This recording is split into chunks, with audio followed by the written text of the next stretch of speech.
Tout le monde kiffe sur Yor. Vous avez envie de la mettre dans votre lit, etc., etc., mais vous n'avez pas pensé à votre vie de couple. Imaginez, vous êtes là, vous faites pas la vaisselle, vous rangez pas vos vêtements, elle vous embrouille. Et vous finissez tous les deux dans le même lit embrouillés. Qui vous dit pas que pendant la nuit, elle va sortir une petite dague et va vous planter comme ça? Moi, sans moi, sans moi. Du coup, aujourd'hui, on va parler des copines dans les animés qui sont les plus toxiques et qu'il faut surtout pas qu'elles arrivent dans la vraie vie parce que tu vas te faire niquer, toi. C'est sûr. Hanabi Yasuraoka. Les gars, on est dans l'animé Scum Wish. Et en vrai, c'est bizarre. Hanabi, c'est une lycéenne qui est aimée de tout le monde. Et elle éprouve des sentiments pour son amie d'enfance, Narumi Kanai. Sauf que le problème, c'est que Narumi, c'est devenu son prof principal. Wesh. Et en plus, Narumi, lui, s'en bat les couilles. Il est pas amoureux d'elle. Il est amoureux de la nouvelle prof de musique qui s'appelle Akane Minagawa. Entre-temps, Hanabi croise le chemin de Mugi qui, lui, kiffe Akane, justement. Et vous savez ce qu'ils se sont dit? Ils se sont dit, bah, on peut pas avoir les gens qu'on kiffe, puis on se met tous les deux ensemble. C'est qui fait ça? Du coup, ils n'éprouvent aucun sentiment, mais ils sont en couple. Et vous allez me dire de qui on parle? De Akane? De Hanabi? Eh ben on parle de Hanabi. Tu t'en doutes, frère, déjà elle se met en couple avec un gars juste comme ça. Cette meuf-là n'est absolument pas stable. Comme elle est dans l'incapacité d'avoir le mec qu'elle aime, elle décide de créer des relations SEXE avec un mec qu'elle n'aime même pas. Juste pour combler son manque, son vide, je sais pas. Évidemment, tu t'en doutes, les choses ne font que s'envenimer. Les relations sont conflictuelles, les désirs sont bizarres. Psychologiquement, forcément, tout est endommagé. Et on arrive à un moment où même les personnes impliquées deviennent même pas elles-mêmes, elles n'ont plus d'âme. On commence doucement sur cette vidéo là, mais on sait que Hanabi, bien qu'elle soit gentille, là sa manière de gérer le truc, aïe aïe aïe aïe aïe aïe, dehors dehors, toi. Misaki Nakahara. Nous sommes dans l'animé Welcome to NHK. Le pire avec cet animé là, c'est qu'il y a beaucoup de meufs, comme celle dont je vais vous parler, qui sont pareilles dans la vraie vie. On suit un jeune homme, Tatsuhiro Sato, qui sort de plusieurs années de réclusion en tant que hikikomori. En gros, l'ikikomori, c'est un terme qui a été employé par le gouvernement japonais pour classifier et catégoriser les gens qui sont depuis au moins 6 mois enfermés chez eux. Des otaku quoi, mais... Une fois qu'il a décidé de finir ce statut, il rencontre Misaki, qui s'intéresse à lui et qui va lui proposer son aide pour un projet. Il découvre que son voisin est otaku et il décide avec lui de créer un jeu érotique. Me demande pas pourquoi. T'as pas compris encore? Tu t'en doutes, ça les emmène dans un univers de loli, de S-word, bref.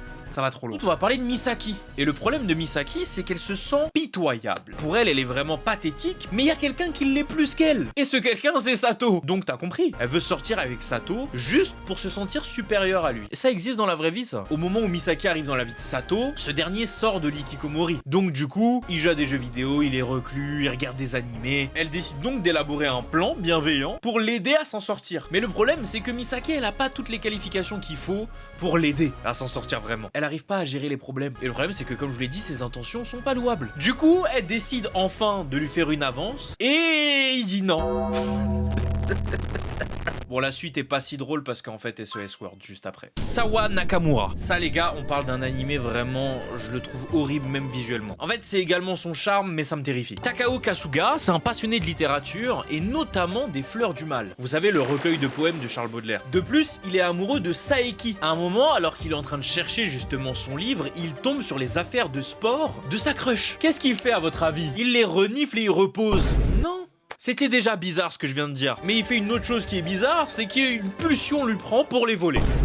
Le lendemain, les gens s'en rendent compte et accusent ce voleur mystère d'être un pervers. Et c'est à ce moment-là que Sawa Nakamura arrive. Elle a tout vu. Ce qui me terrifie dans cet animé, c'est qu'en gros, ils ont utilisé la rotoscopie. C'est une technologie qui est beaucoup utilisée, d'ailleurs je l'ai même utilisée dans ma dernière vidéo, n'hésitez pas à aller la voir, qui vise à détourer des éléments dans un plan. Sauf que là, cette technique a été un peu détournée pour cet animé, elle a été très originale à faire, c'est qu'ils ont pris des vrais acteurs pour tourner cet animé et ils ont juste dessiné image par image par-dessus. C'est ça qui donne ce côté très saccadé et assez spécial qui rend le tout vraiment oppressant et terrifiant. Mais là, vous l'avez compris, on va parler de Sawa Nakamura. Cette connasse, disons-le, elle décide de manipuler Takao. Et en gros, elle se justifie de le traiter de la sorte parce que justement, elle lui fait du chantage. J'ai pas envie de vous détailler exactement, mais c'est vraiment la harceleuse par excellence. Elle a même forcé Takao à porter les vêtements de sa crush pendant qu'il était avec elle. C'est une folie. Tellement terrifiant que tu sais que quand Sawa sourit, c'est pour de la malveillance max. Imagine juste tu l'as en copine. Terrifiant. Louise Françoise Leblanc de la Vallière.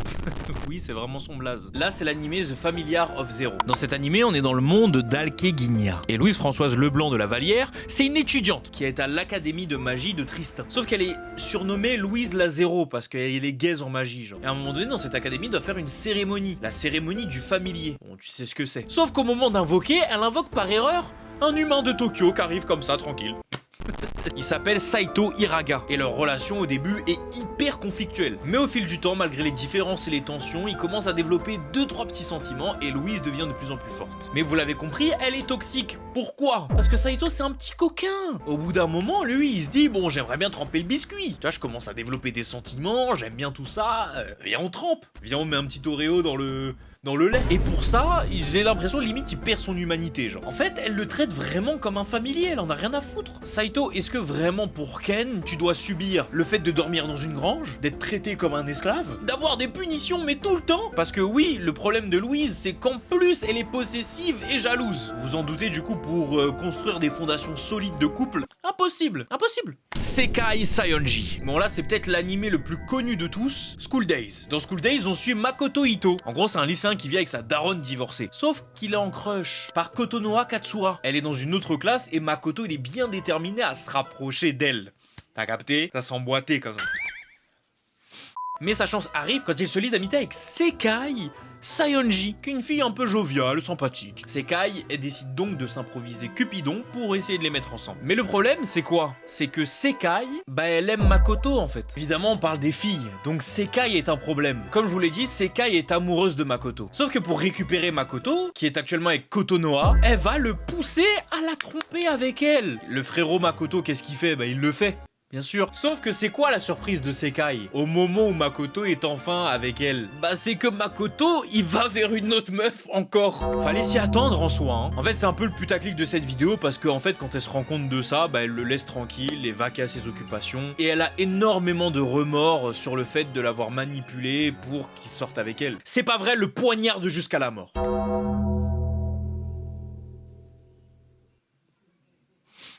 Ouais, après, c'est peut-être un peu exagéré comme... En vrai, un peu, non? Les gars, je suis encore choqué par Sawa. Ce personnage me terrifie, en fait. Et le problème, c'est que Sawa et Misaki, c'est vraiment deux types de personnalités de filles qui peuvent se retrouver dans la vraie vie. Là, on est concentré sur les meufs, mais évidemment, il y a des mecs comme ça aussi. Mais ça me terrifie! Bref, quel personnage vous terrifie le plus? Les commentaires sont ici. Dans tous les cas, on se retrouve dimanche prochain pour une nouvelle vidéo. C'était Minotaku. Jana.